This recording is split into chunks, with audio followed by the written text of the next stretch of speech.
Bom dia, pessoal. Essa aula. Tudo bem com vocês? Aula às 9h30 melhor, né? Tá mais acordadinho.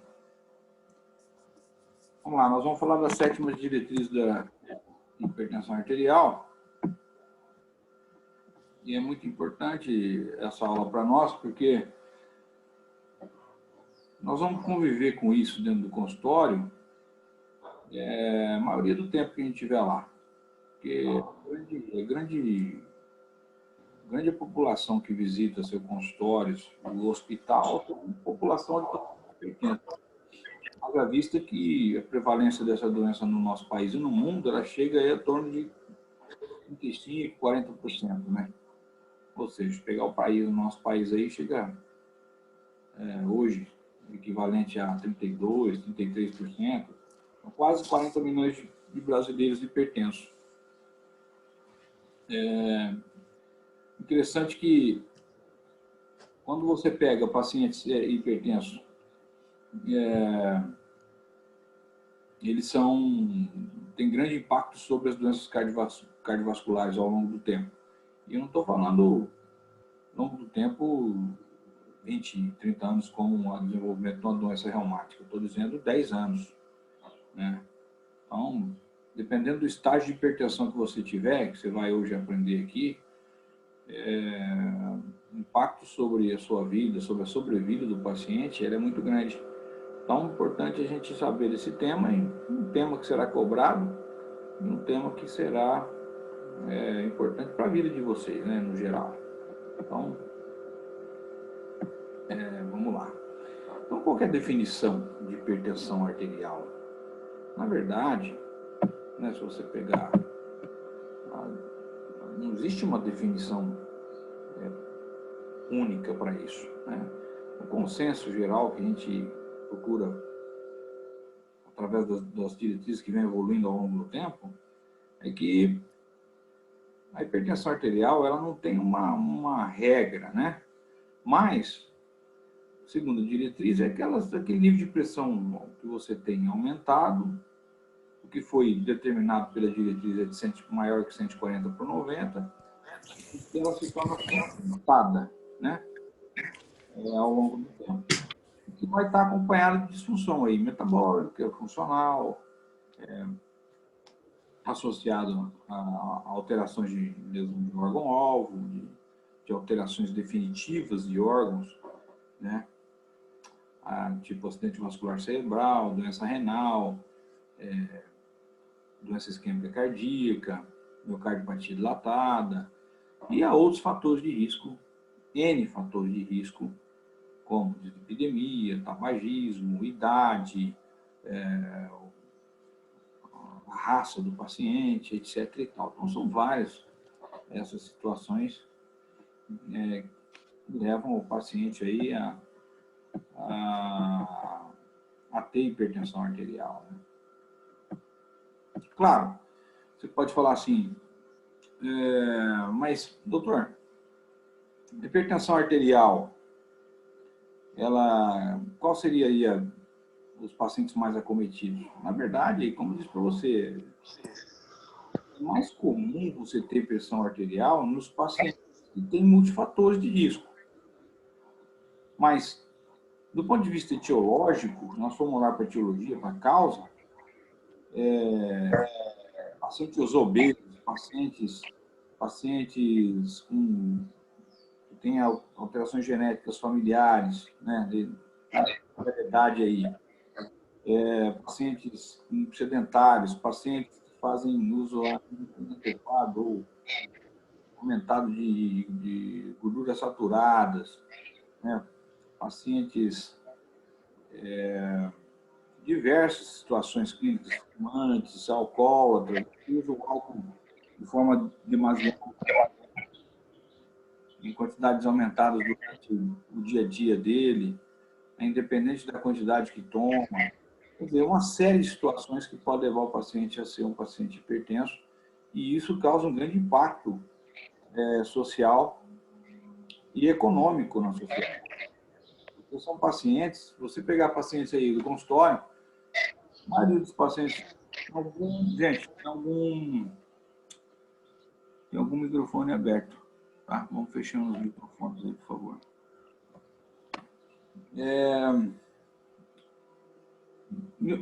A maioria dos pacientes do consultório são pacientes hipertensos. Então, se você pegar a gama de percentagem de pacientes do consultório médico, você vai pegar isso também no hospital, são pacientes hipertensos. E a maioria deles são assintomáticos, não tem um sintoma, né? Não fala assim, o paciente tem sintoma disso, tem sintoma daquilo. Não. Então, a grande realidade é que a maioria deles não tem sintomas.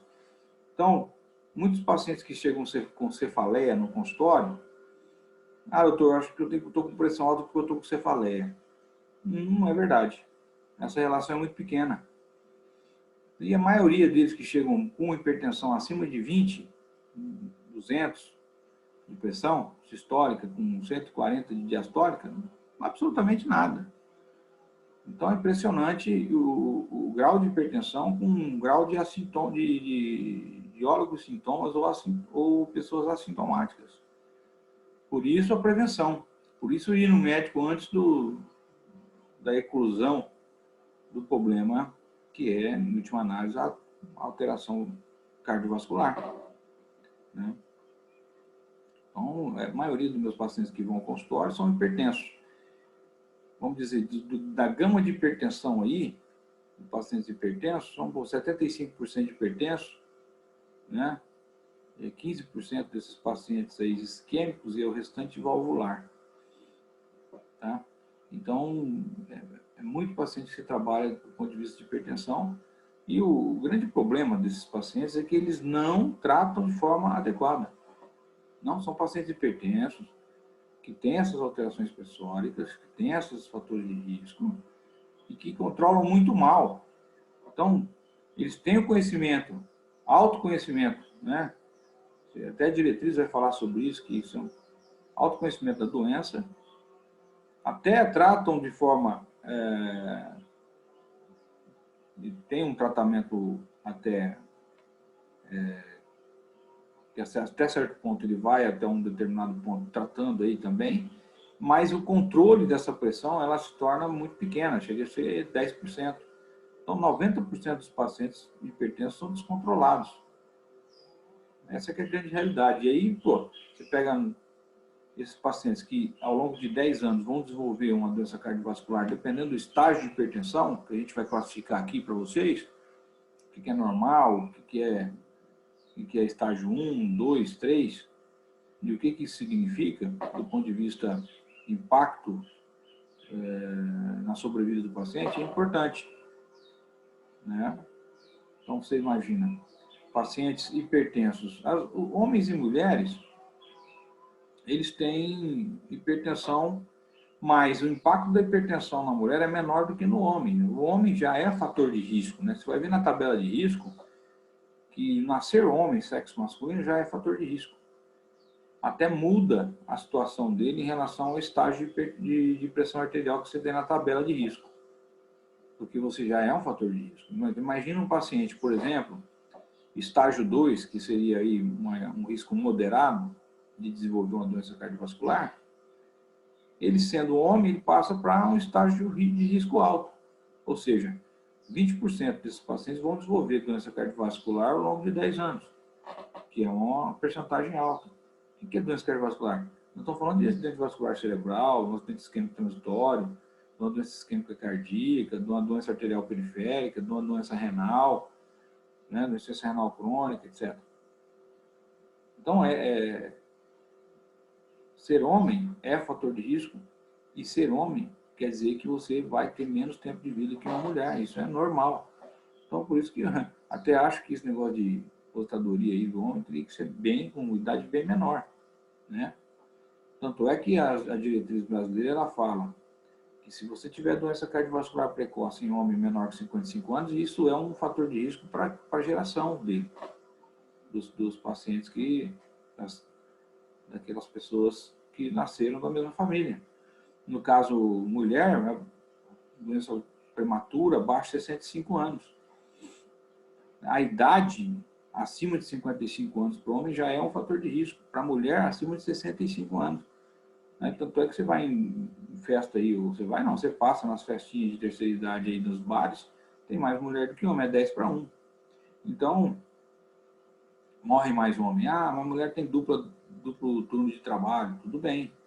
Né? Mas não está levando em consideração que o homem vive muito menos que ela. Né? Então não pode só levar o duplo turno de trabalho. Né? Também tem que levar em consideração a mortalidade. Essa é a minha opinião, claro. Então, se a gente quer condições igualitárias, tem que levar também a essa situação de problemas, né, que o homem tem. Então, do ponto de vista etiológico,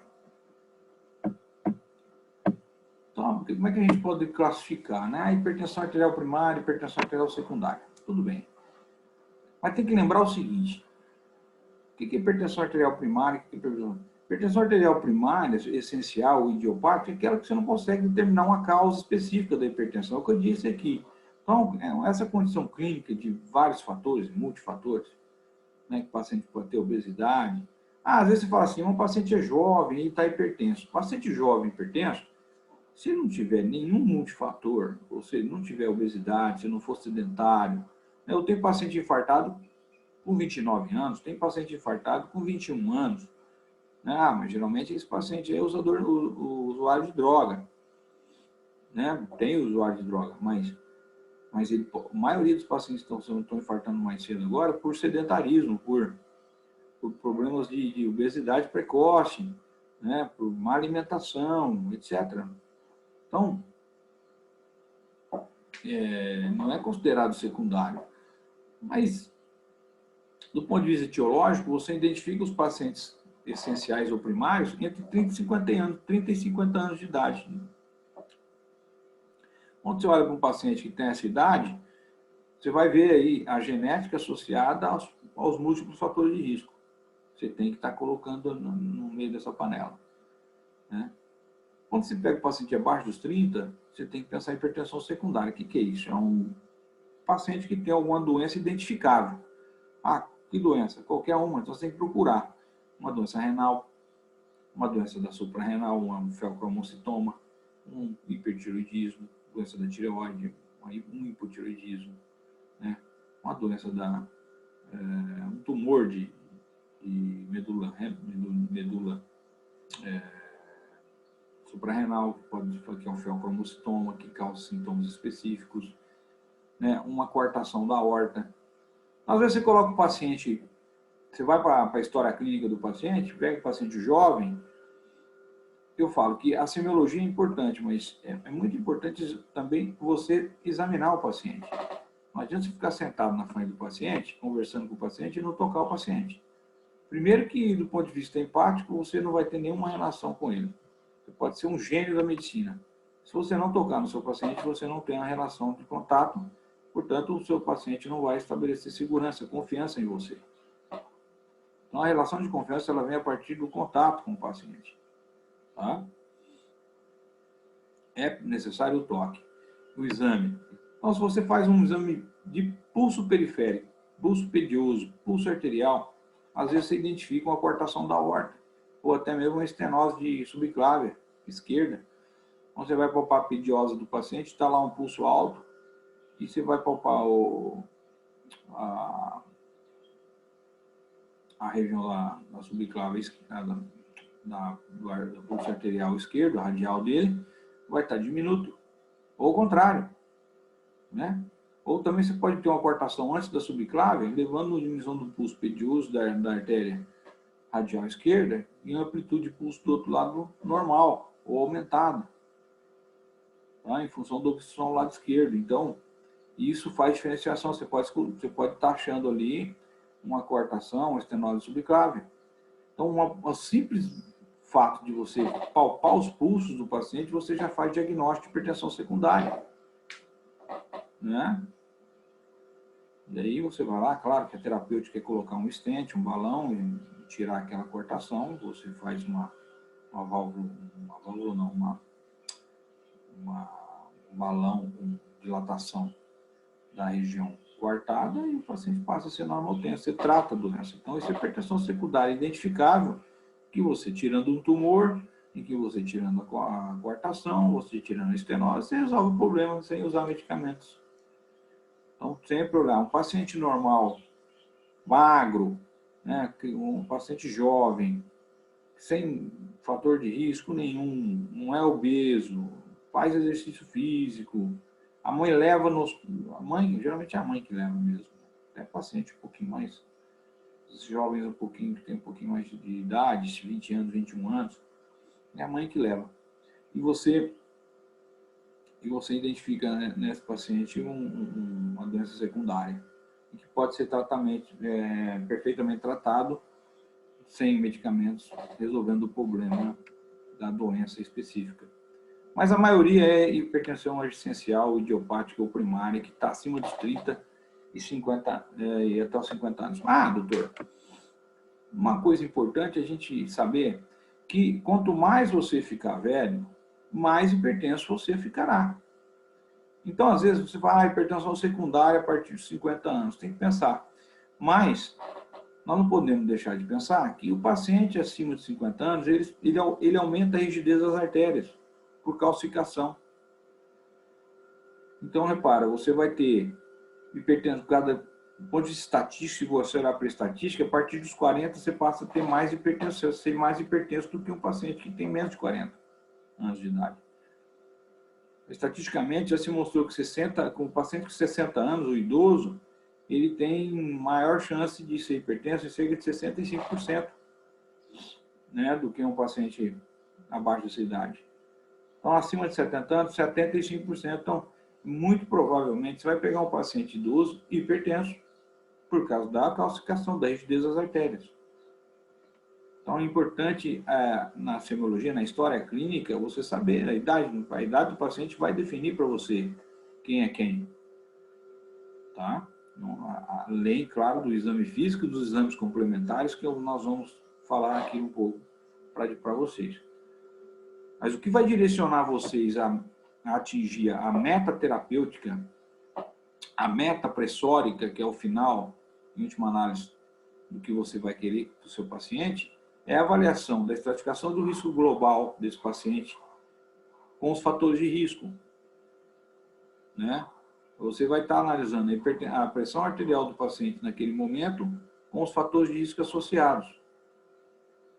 Tanto aqueles fatores de risco adicionais que não tem lesão de órgão-alvo, que já não tem lesão associada definitiva, mas aqueles fatores de risco que podem levar você a uma doença cardiovascular ao longo do tempo. Por exemplo, o fato de você nascer homem. Tá?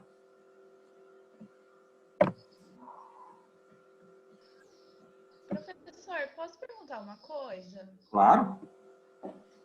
No estudo do Flynn de 2017, teve uma alteração na definição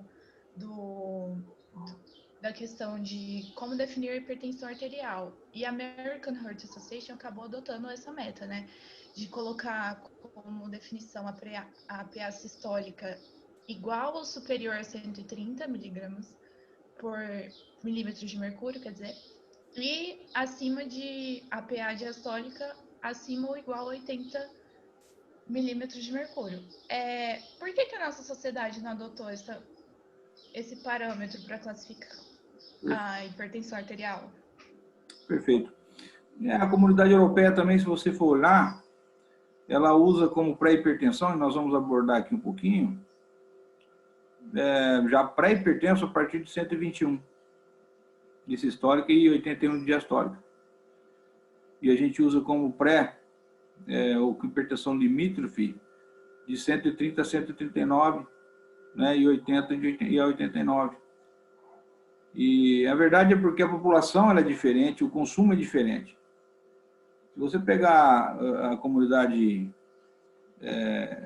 europeia, a comunidade americana ela é muito mais ela consome muito mais sal do que nós, brasileiros. Então, se pegar, apesar de nós consumirmos bastante, né, cloreto de sódio. Mas lá eles comem, assim, são comedores contumazes de lanche, né?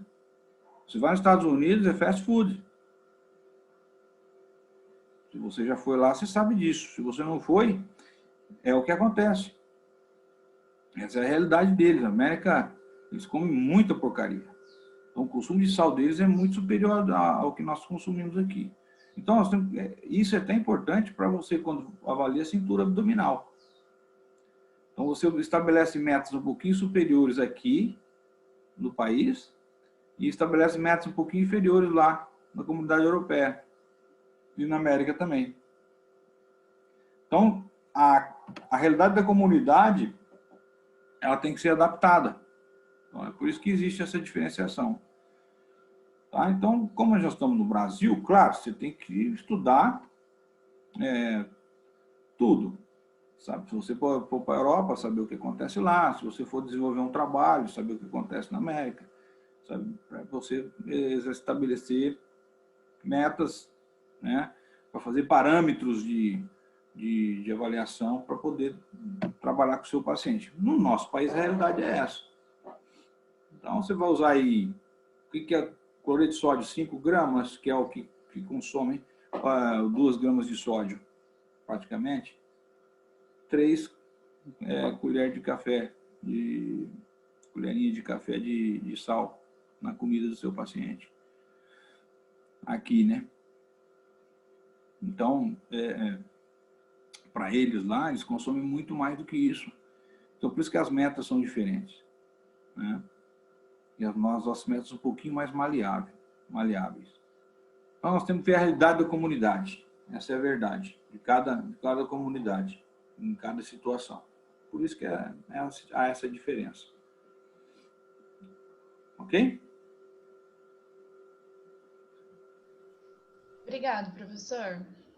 Então, repara que o desfecho da doença cardiovascular mas se você pegar aqui, por exemplo, o impacto social, repara, se você pegar aí infarto agudo do miocárdio, acidente vascular cerebral, insuficiência cardíaca, né, doença arterial periférica, olha, os pacientes como primeiro episódio de infarto, 69% deles tinham acompanhado de hipertensão. No caso do acidente vascular encefálico, 77%. Insuficiência cardíaca, 75%. Então, a hipertensão está ligada à maioria dos pacientes com doença cardiovascular no seu primeiro evento. E por quê? Porque justamente por falta de conhecimento dos pacientes que não vão fazer prevenção. Ou, melhor, até o autoconhecimento, mas sem o tratamento adequado. Eu acho que o que você vê comumente dentro do consultório é que esses pacientes eles não se importam muito com a pressão arterial. Eles tratam muito o que o vizinho fala. O vizinho fala, não precisa tomar não, toma esse que é melhor. O doutor, o remédio que fez bem para mim foi esse, o doutor aí, não sei não vale nada. Quer dizer, já ouviu falar que de médico de louco todo mundo tem um pouco? Na verdade, a população acha que é doutor. E aí, o paciente menos informado, ele vai atrás dessas conversas. E é onde que o tratamento ele fica subotimizado. Né? Então, é terrível isso aí.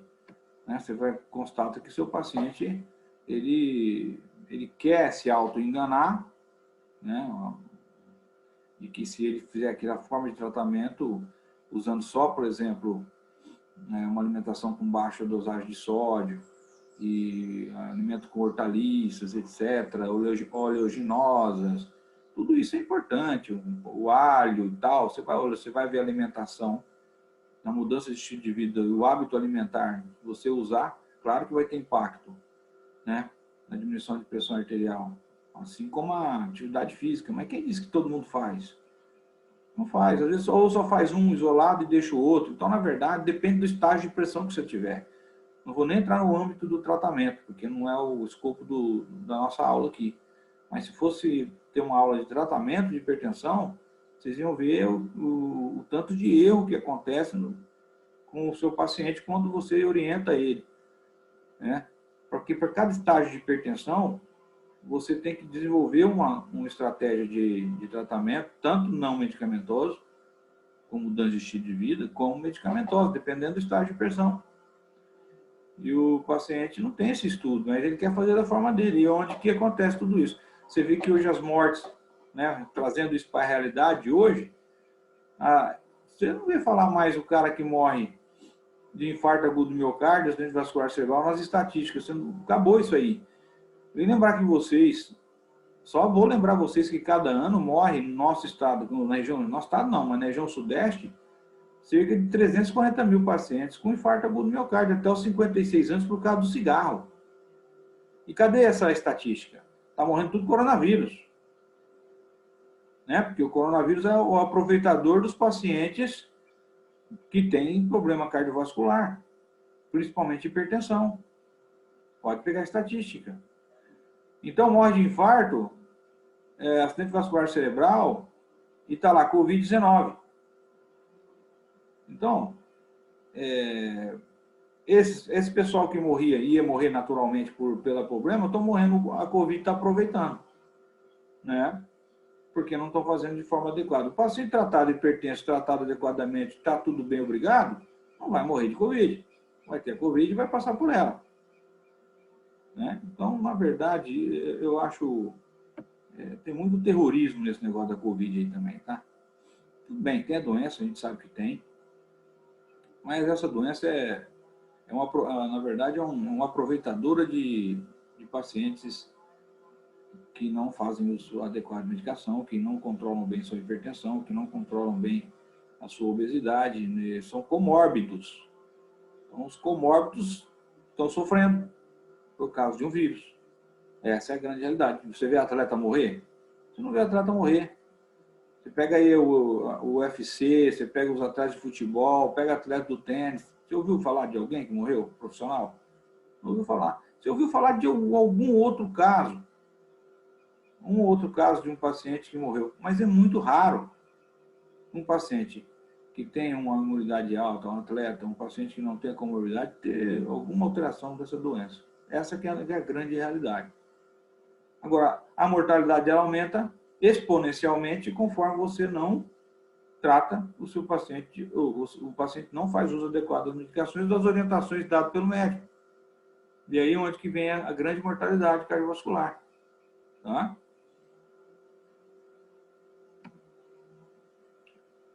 Então aqui, ó, você pegar essa estatística aqui, que eu acabei de falar para vocês, então tem alta taxa, se você pegar o máximo, né, de conhecimento e tratamento, eles até tratam, eles até têm conhecimento, mas o controle é muito baixo, olha. Então, não tem controle, porque eles passam a ter uma regularidade muito grande aqui no tratamento. E aí o paciente desenvolve, ele vai ter a doença cardiovascular em torno de 10 anos, dependendo do estágio de hipertensão que você tiver, ele vai desenvolver a doença cardiovascular, AVC, doença renal ou infarto, e o paciente vai a óbito. Pelo menos, dependendo do estágio, mais de 20% dos pacientes vai acontecer isso. Né? É que eu disse aqui para vocês, ó, considerado já, isso aqui é um trabalho mostrado pela diretriz, mas mostrando que o paciente já é pré-hipertenso, 1/3 deles evolui para a doença cardiovascular. Olha aqui, ó, 121/81. Então, acima de 121/81 de pressão, já são pacientes chamados pré-hipertensos. Tá?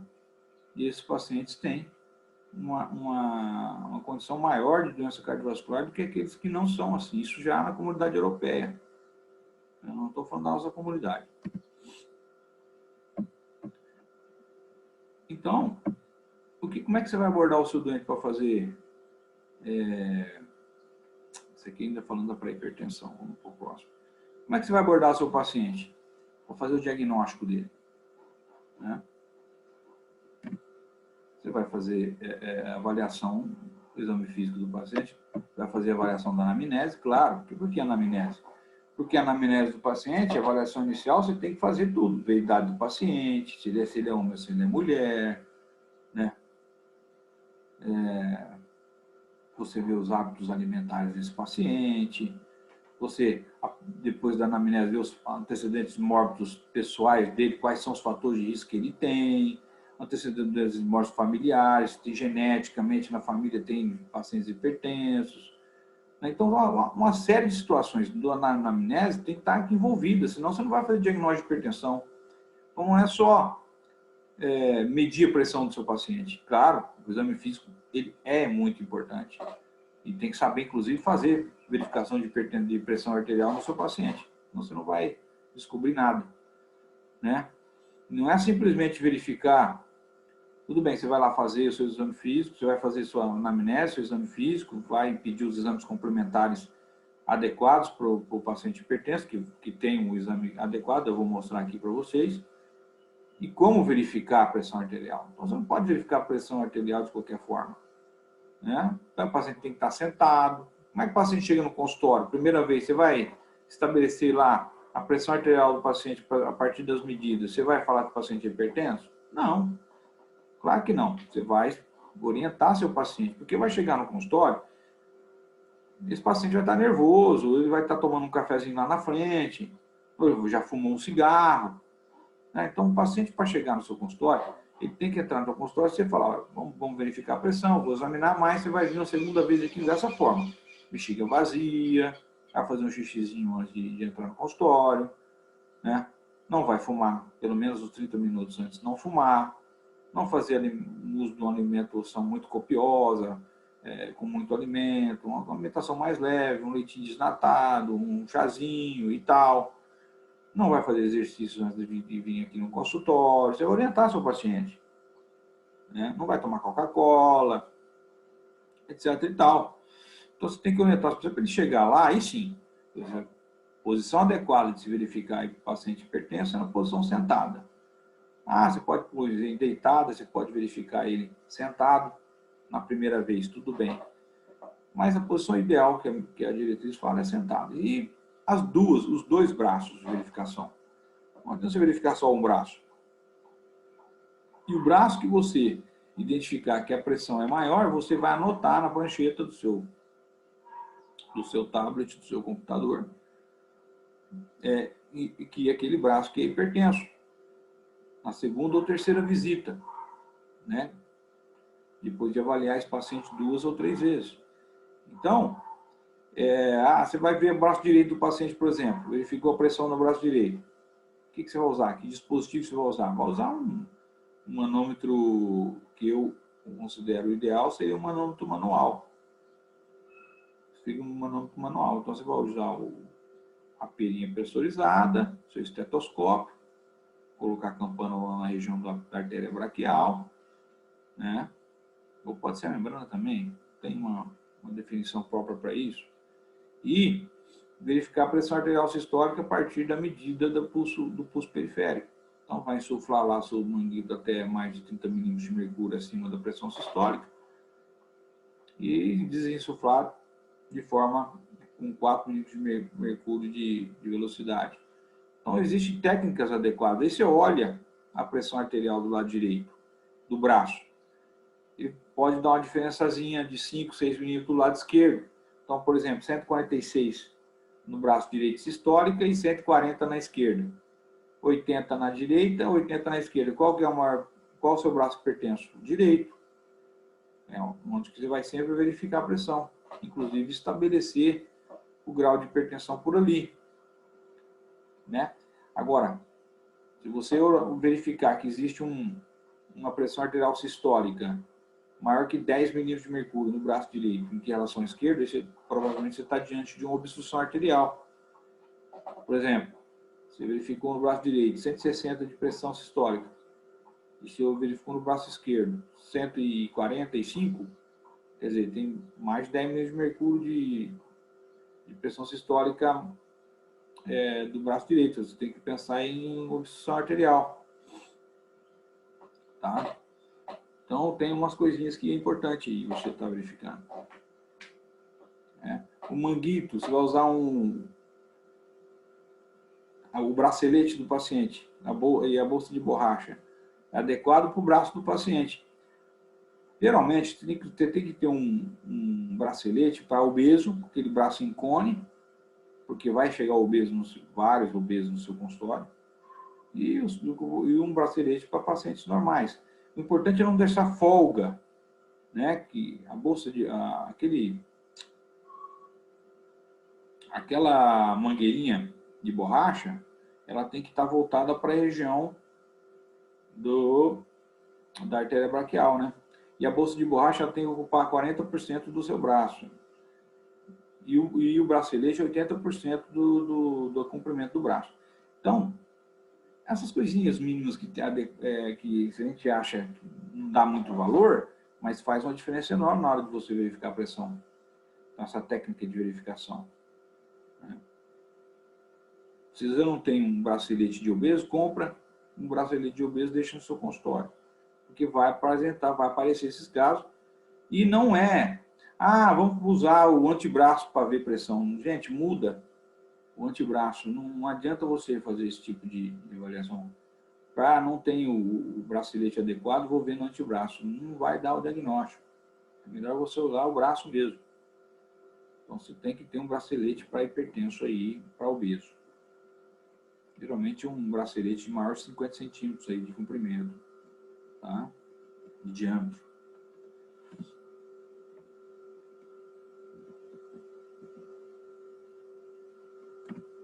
Então, tabela. Então, essa é a tabela. Gente, tabela tem que decorar, não tem jeito isso aqui, você saber tabela. Você sabe decorando. É importante você saber a tabela, porque quando você jogar na tabela de estratificação de risco, é onde você vai estabelecer o diagnóstico do paciente e a meta pressórica que você tem que atingir nele. Tá? Muito importante. Então, quem que é o normal, quem que é o pré-hipertenso, quem é o estágio 1, 2, 3, né? Lembrar que pressão arterial sistólica isolada é aquele paciente que tem maior ou igual pressão de 140 na sistólica e menor de 90 de diastólica. E o estágio de pressão do paciente é o mesmo. Entendeu? Então, o paciente tem pressão arterial sistólica de 170 e a diastólica é normal, doutor. Qual que é o estágio de pressão? Aí, se você olhar aqui no estágio 2, 160, 170, estágio 2. Então, ele é estágio 2 de pressão arterial. Então, qual que é o risco dele aqui? Se ele não tiver nenhum fator de risco, né? Geralmente idoso é fator de risco, né? E ser homem é fator de risco. Ele é estágio alto. Se ele não tiver nenhum fator de risco, ele é risco moderado, não é risco alto. Mas vou mostrar agora na tabela ali embaixo, para vocês não ficarem perdidos aqui. Mas eu estou dizendo, essa tabela tem que ser decorada. Tá?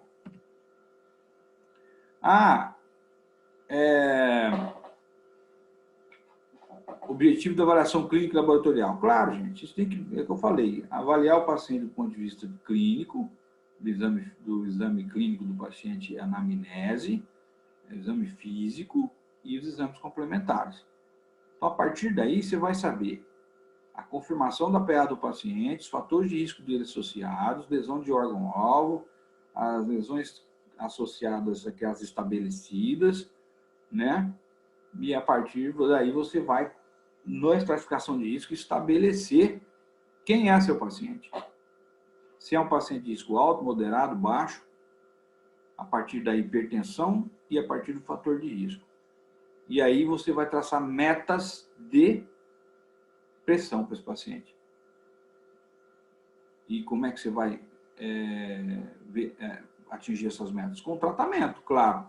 Que tratamento? Mudança de estilo de vida do paciente, o tratamento não medicamentoso e associado ao tratamento medicamentoso. Claro que isso vai depender do estágio de pressão do paciente.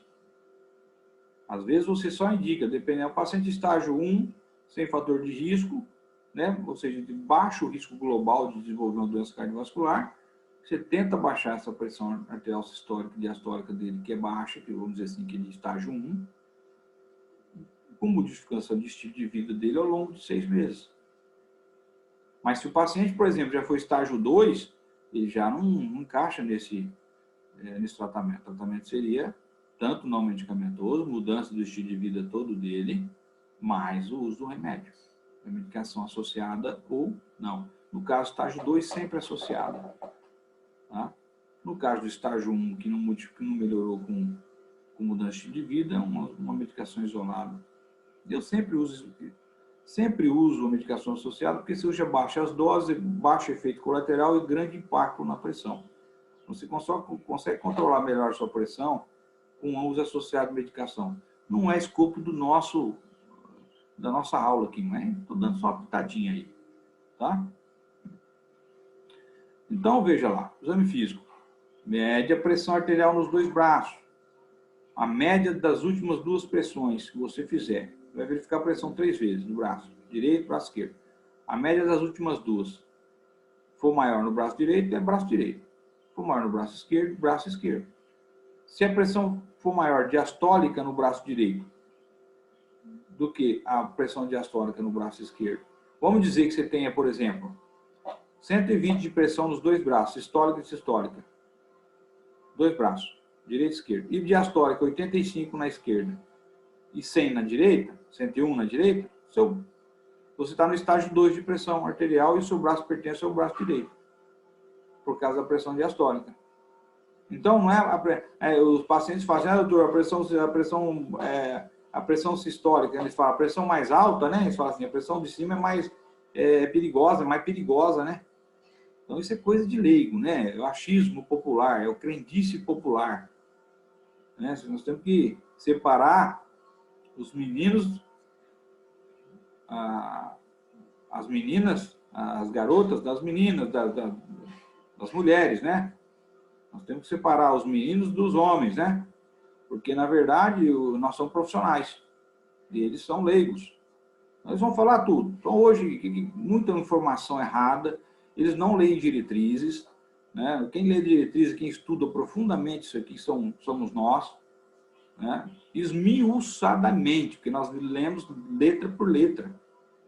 Né? E aí vem um bobão lá do YouTube, fala um monte de porcaria, não sabe nada, e essas pessoas que vêm para o YouTube acham que aquilo lá é a última informação da década, do século. Né? E vem e traz isso para o consultório também, porque eles vão te questionar lá dentro do consultório. Então você tem que botar os pingos nos is, né? E colocar cada um no seu lugar. Claro, sempre de uma forma empática, né? Extrapolando aí, mas deixando claro que a medicina ela é feita baseada em evidências, não em achismo, tá? Ou conversas de youtuber. Então, tome muito cuidado com isso aí, hoje acontece muito. Então, veja bem. Então, aqui, vamos ver o próximo tabelinho. Opa, deixa eu botar aqui. Então, veja. Tudo isso aqui que vocês estão vendo aqui embaixo, olha, cintura abdominal, peso, altura, para ver o índice de massa corpórea, né?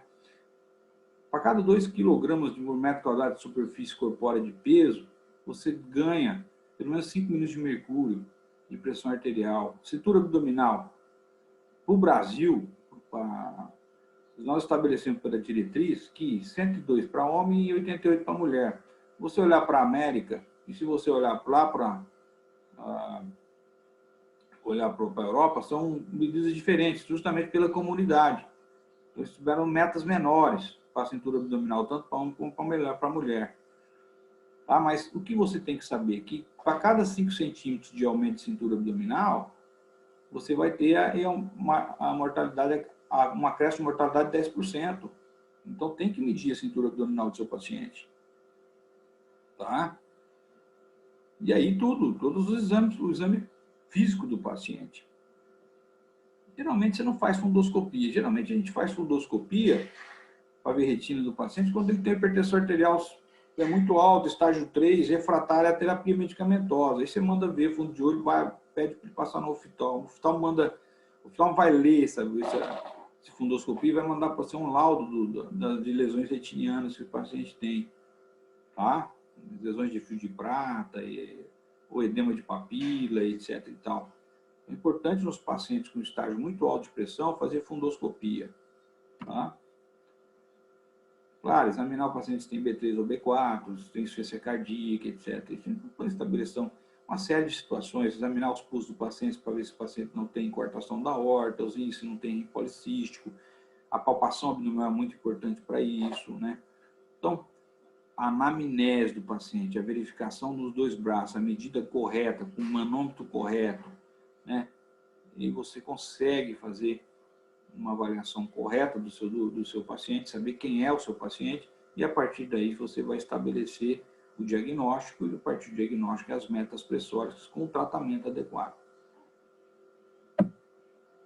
Então, todo paciente que for entrar dentro do seu consultório tem que fazer esse tipo de avaliação de complementar, de exame. Por quê? Porque essa avaliação foi feita por quem? Olha bem aqui, ó, se você olhar aqui, grau 1 de recomendação, nível de evidência C. O que quer dizer isso? Quer dizer que esse grau 1 de recomendação foi feito por médicos voltados para a área de hipertensão, tipo nefrologista, cardiologista, tá? São médicos que têm ampla conhecimento sobre o assunto. E esse grau de recomendação fala que mais de 70% dos pacientes dos médicos especialistas aqui recomendaram que realmente isso é eficaz e importante ser feito.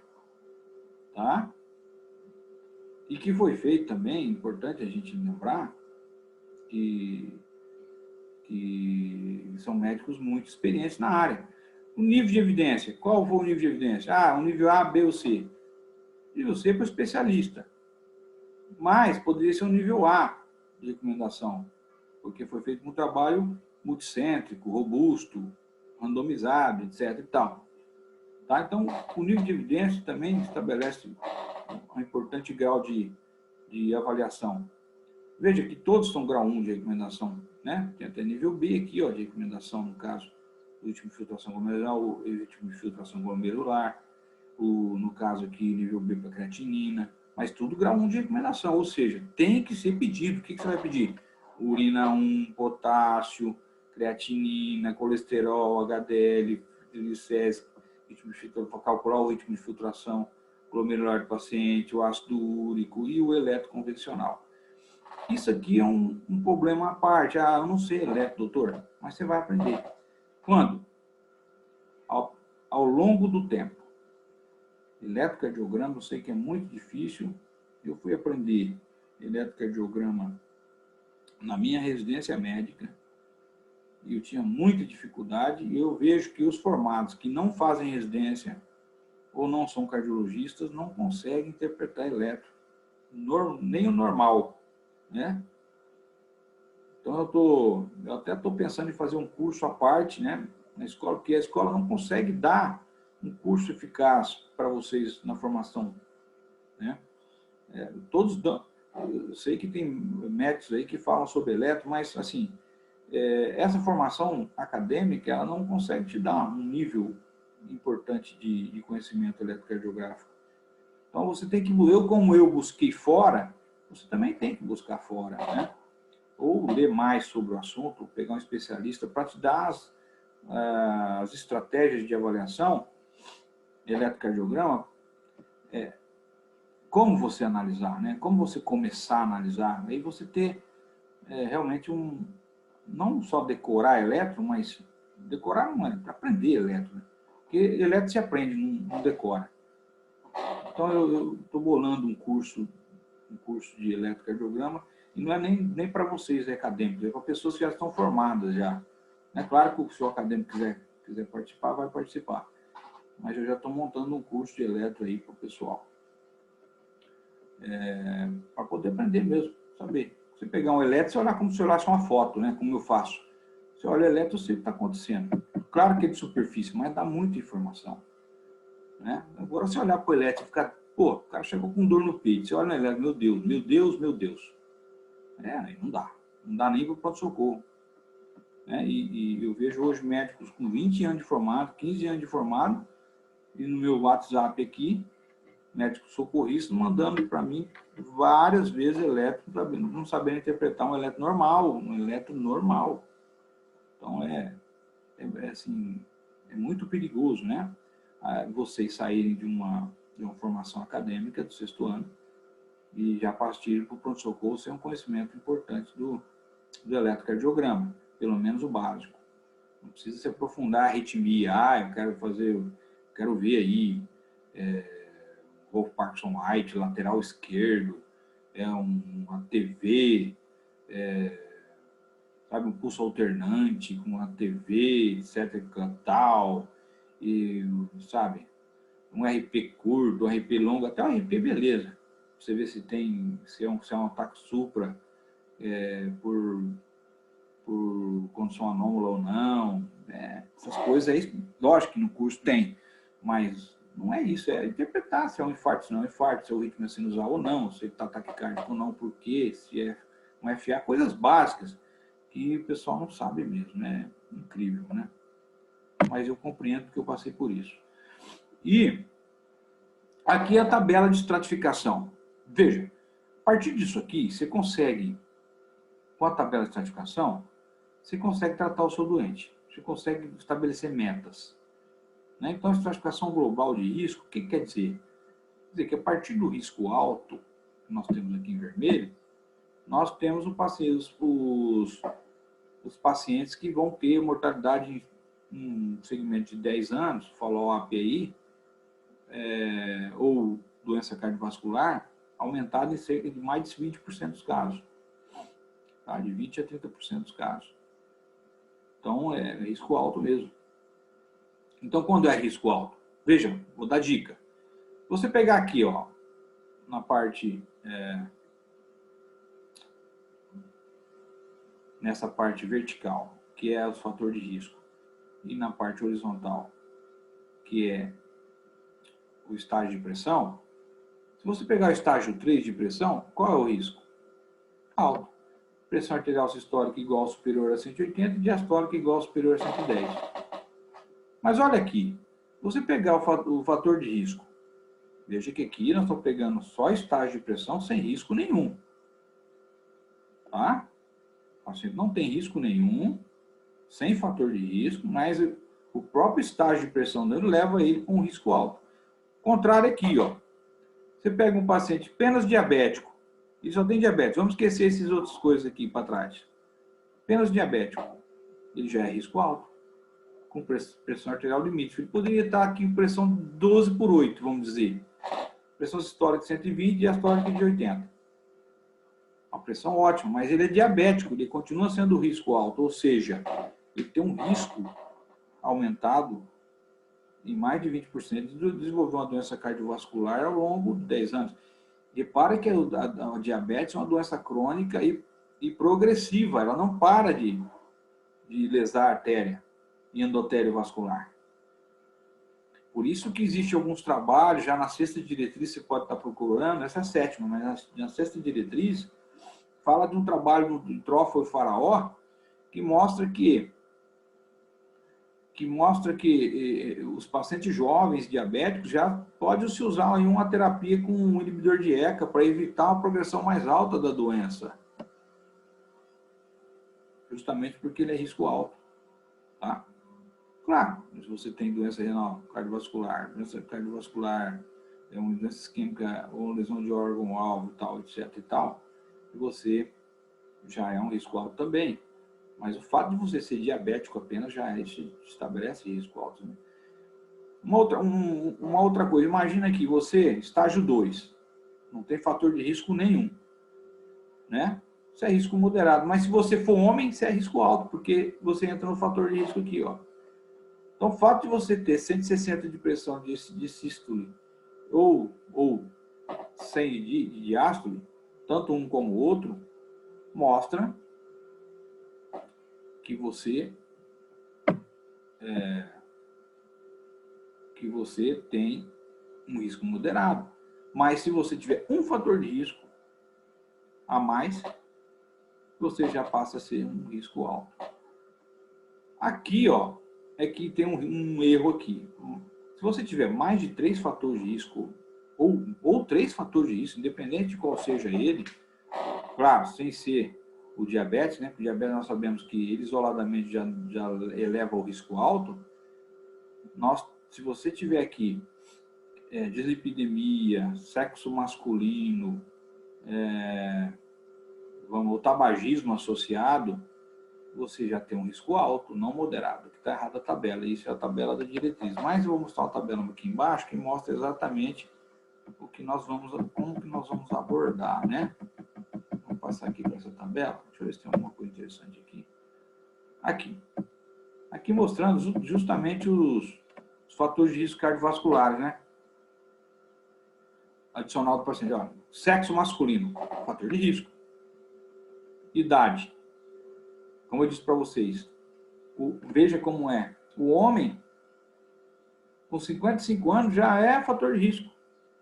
65 anos, a mulher vai ser fator de risco apenas com 65 anos de idade.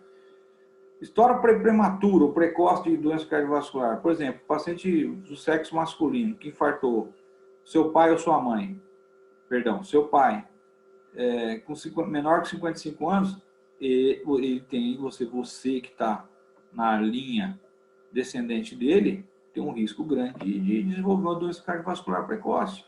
Então, ele é um fator de risco para a família. Uma mulher, 65 anos, menor de 65. Quer dizer, a mulher, ela desenvolve a doença mais tardiamente, ela é mais protegida, né? E os outros fatores, claro. Estamos falando aqui de tabagismo independentemente de qualquer coisa. O maior fator de risco para doença cardiovascular é chamado tabaco. O uso de cigarro constantemente aí, isso aí, além das substâncias nitrogenadas e cancerígenas, mais de 5, 7 mil substâncias, a nicotina que traz o vício, existe um trabalho feito no Instituto Coração em São Paulo, que mostra que ele é disparado o maior fator de risco em relação aos outros fatores de risco, inclusive a diabetes. Tá? Então, é chamado trabalho Afirmar, né? No Instituto Coração em São Paulo.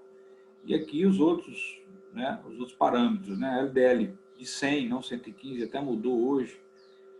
HDL menor de 40 para homens e 46 para mulher, antes era 50. Né? Continua triglicéridos ainda sendo maior de 150. Né? Alteração aqui, no caso, glicemia de jejum, aqui glicemia alterada, né? De 100 a 125.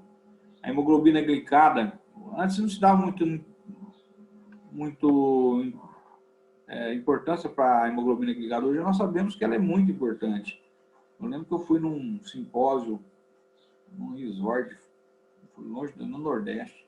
Perguntei para o cara que era o chefe da endocrinologia e distúrbio metabólico da Sociedade Brasileira de doenças metabólicas.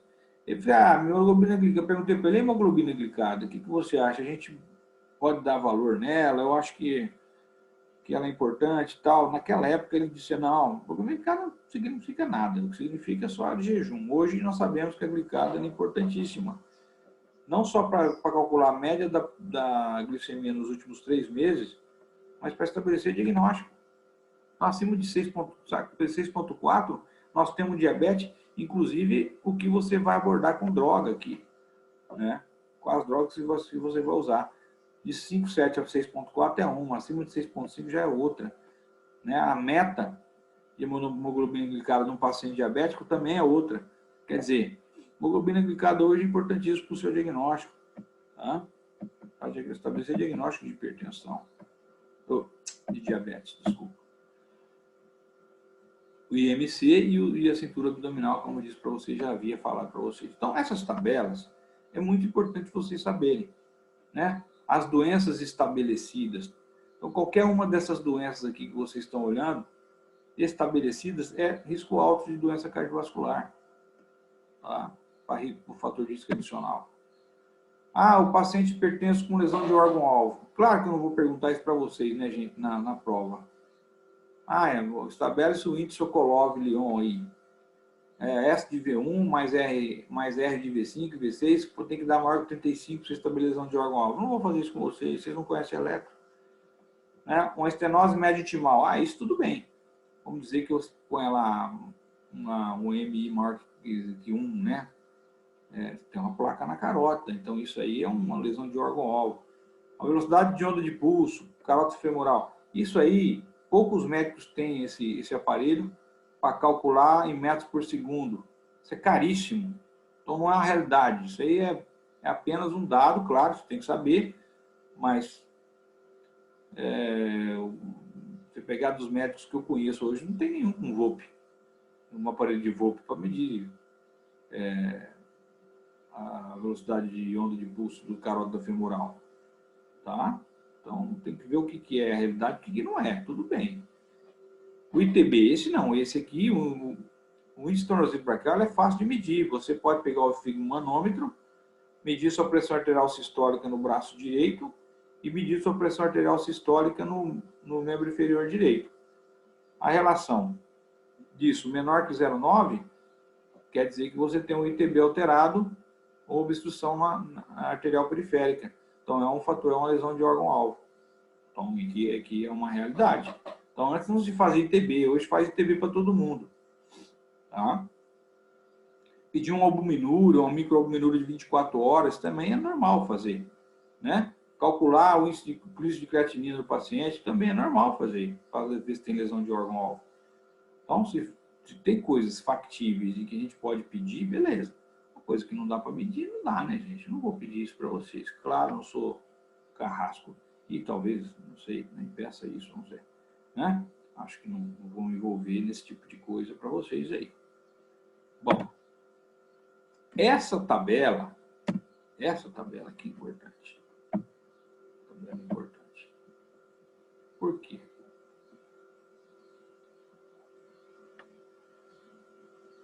Porque ela estabelece uma realidade, né? E se vocês forem olhar aqui para essa tabela, é o que vocês deveriam saber antes de olhar para a gente estabelecer meta. Veja, se você olhar aqui desse lado direito, tem uma pressão arterial maior ou igual a 180 por 110. Olhando a estratificação de risco, sem nenhum fator de risco, esse paciente já é considerado risco alto. Tá? Já é considerado risco alto, ou seja, a minha meta de pressão para esse paciente ela é diferente do que os outros pacientes. Se você olhar para o paciente que tem pressão arterial menor que 180 por 110, os estágios podem variar de estágio 2, estágio 1, estágio limítrofe. Não tem estágio limítrofe, mas tem pressão arterial limítrofe. Então, estágio 2, estágio 1. Mas se o paciente é diabético, como eu disse para vocês, ele já é risco alto. Então, se ele é diabético, ele é risco alto, independente da pressão que ele tem aqui. E se ele é hipertenso estágio 3 sem nenhum fator de risco, ele também é risco alto. Mas existe uma diferença de metas pressóricas quando eu for abordar o paciente em relação à pressão do estágio 3 a esse tipo de pressão estágio 2, 1 aqui. Nós vamos mostrar logo abaixo e vou explicar isoladamente isso para vocês. Então, veja, o paciente não é diabético, mas tem um AVC, tem uma doença arterial periférica, lá você viu o ITB dele está menor que 0,9, né?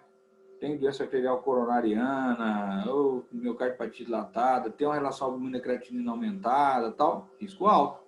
Tem lesão de órgão-alvo. Ah, não tem.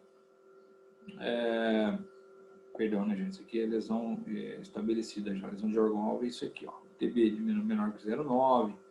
Né? O FOP maior que 10, que nós não vamos pedir isso e tal. Uma estenose média intimal maior que 0,8. Uma doença renal crônica estágio 3, calculado pelo clearance e tal. Você tem risco alto. Né? Ó, o número de fator de risco associado. Maior que 3, ou igual ou maior, risco alto.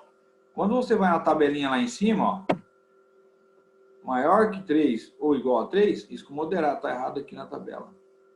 Tá? Ponto aqui. Então, se você tiver número de fator de risco associados maior ou igual a 3, risco alto. Tá? Voltando um pouquinho aqui para a tabela aqui embaixo.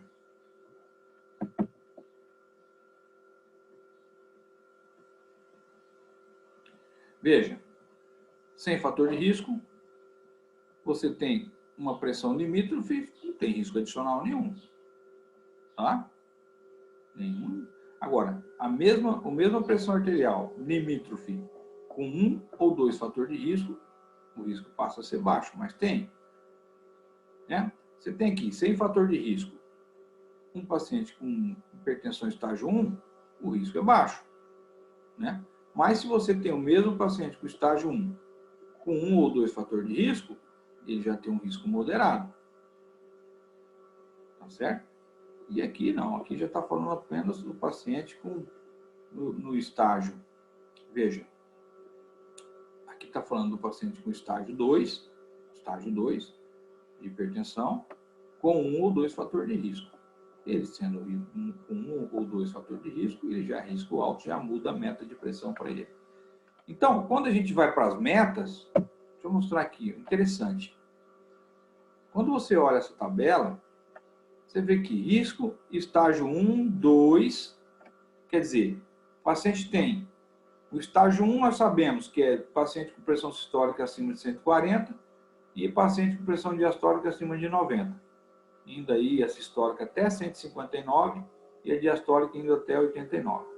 O estágio 2 é o paciente que tem 160 de pressão sistólica e 100 de pressão diastólica, indo até 179 de sistólica com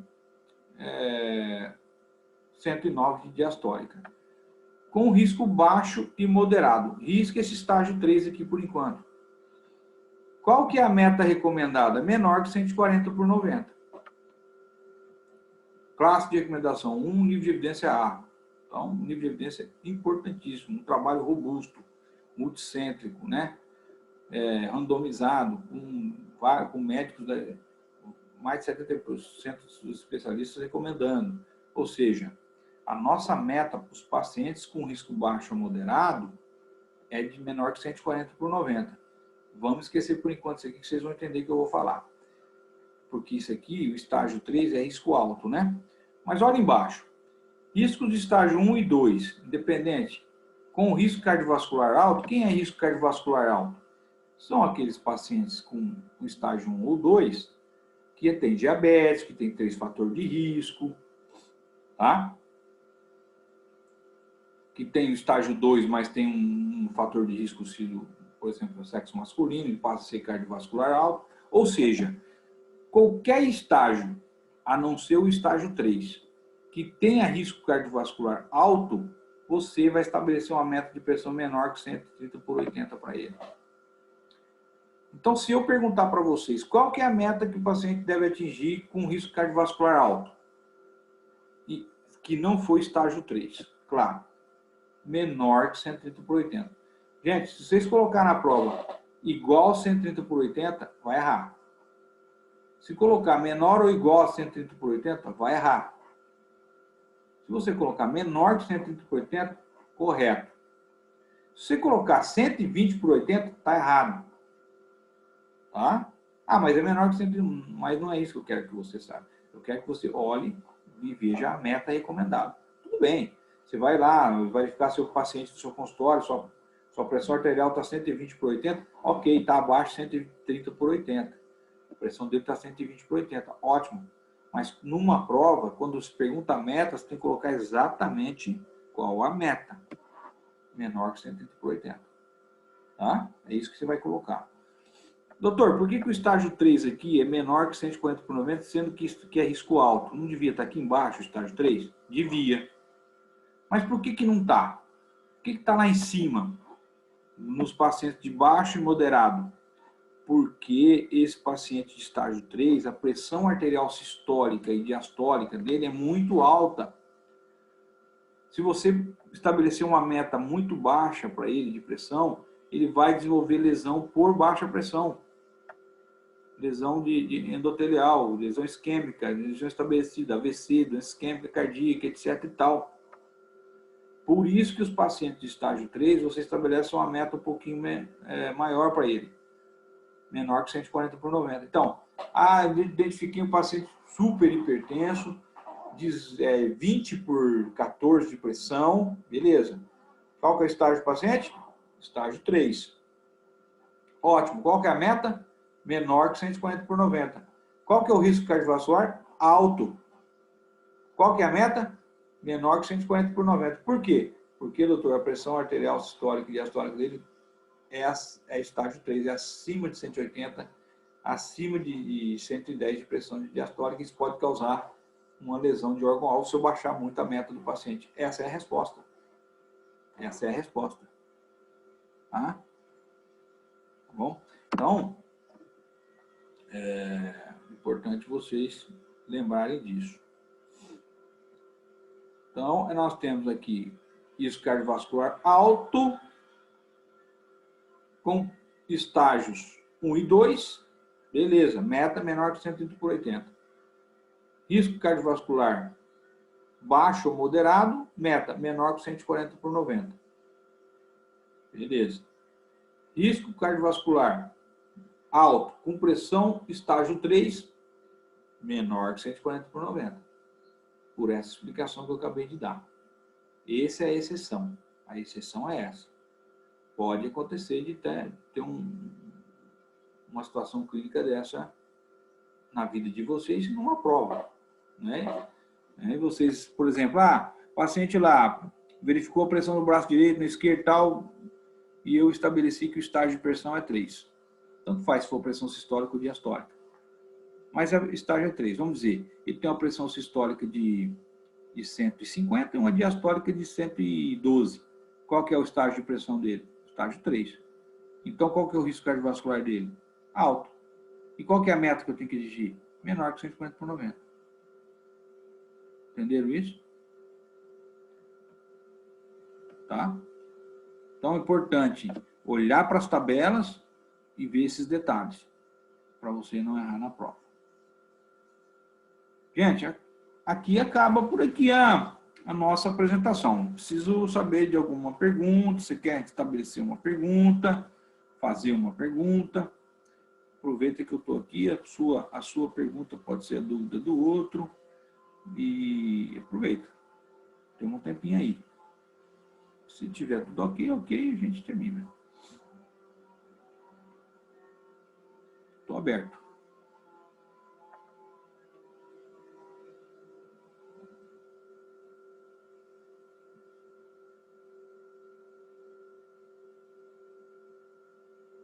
Tudo bem? Professor, travou. Travou o quê? Travou agora? Oi? Essa última parte que você falou não deu para pegar. Mas qual parte? Fala de novo aí para mim, para eu saber.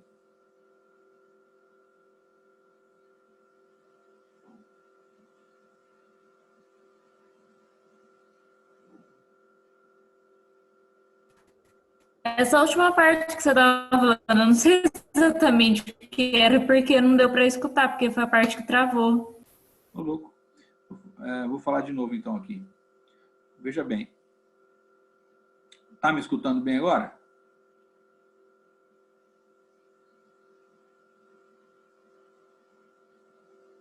Estão escutando bem?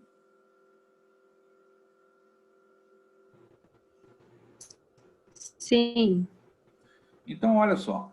Se você tem um paciente com risco cardiovascular baixo moderado, a meta pressórica sua menor que 140 por 90. Né? A única exceção aqui para o caso, porque o risco, esse paciente estágio 3, ele é risco alto. Se nós olharmos para o risco cardiovascular alto, tanto para o estágio 2 como o estágio 1, ele sendo alto, a minha meta pressórica é menos 130 por 80, menor que 130 por 80. Não é igual a 130 por 80. Nem menor igual, é menor que 130 por 80. Essa é a minha meta que eu tenho que atingir. No caso do paciente com estágio 3, apesar de ele ser risco alto, como a pressão arterial sistólica e diastólica ou diastólica é muito alta, a meta pressórica estabelecida para ele é menor que 140 por 90, justamente pelo fato dele poder desenvolver uma lesão de órgão em função de uma isquemia por baixa pressão. Tá? Então, a única exceção aqui na meta recomendada para o risco cardiovascular alto é a hipertensão estágio 3, que ela muda a meta, apesar de ser risco cardiovascular alto, estágio 3, ela muda a meta em função das pressões sistólicas ou diastólicas serem muito altas. É só isso. Entendeu? Conseguiu agora? Por exemplo, outra coisa também. E o paciente octogenário, acima de 80 anos? O paciente acima de 80 anos, até as metas pressóricas para eles são ainda um pouco maiores. Então, a gente estabelece meta menor que 115, 150 por 90. Justamente por você não diminuir muito a pressão arterial desse paciente para estabelecer uma isquemia. Então, existe isso aí. Octogenários, a gente é mais tolerante quanto às metas de pressão a ser atingidas. Tá? Então, um paciente com estágio 3 de hipertensão arterial, num paciente muito idoso, acima de 80 anos, para ele, 145 de pressão sistólica aí, com 85 de diastólica, tá ok, sem problema nenhum. Não fique querendo trazer para 13 por 8 aí, que você pode causar uma lesão de órgão-alvo nele, até mesmo um AVC, um derrame, ou uma doença isquêmica cardíaca, né? Tudo bem?